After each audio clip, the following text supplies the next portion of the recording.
మనుషులన్నాక తెలుసో తెలియకో తప్పులు చేస్తూ ఉంటారు.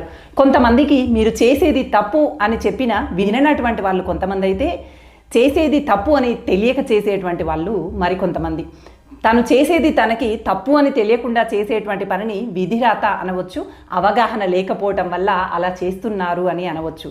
కానీ ఎవరైతే అది తప్పు అని చెబుతున్నప్పటికీ కూడా వినకుండా, లెక్క చేయకుండా, అహంకార బుద్ధితో అదే పనిని చేస్తూ ముందుకు వెళ్తున్నటువంటి వాళ్ళని స్వయంకృతాపరాధులు అని చెప్పి అంటూ ఉంటాం. అది తప్పురా బాబు, అలా చేయకూడదు అని చెప్పి ఎంత హెచ్చరించినప్పటికీ తన మనసుకి నచ్చిందని చెప్పి అదే పని చేస్తూ ముందుకు వెళ్తూ ఉంటారు. చెప్పినా వినకుండా ముందుకు వెళితే లోకం చూసి నవ్వకపోతే ఏం చేస్తుంది? మాటని పెడచెవిన పెట్టి ముందుకు సాగినటువంటి వాళ్ళు నవ్వుల పాలే అవుతారు. తెలియక చేసేటువంటి తప్పులైతే విధికి వదిలేయవచ్చు, కానీ తెలిసినప్పటికీ కూడా అది తప్పు అని చెబుతున్నప్పటికీ కూడా వినకుండా అదే పని చేసి ముందుకు వెళ్తున్నటువంటి వాళ్ళు వాళ్ళ జీవితాన్ని వాళ్ళు స్వయంకృతాపరాధంగా నవ్వుల పాలు చేసుకున్నట్లే.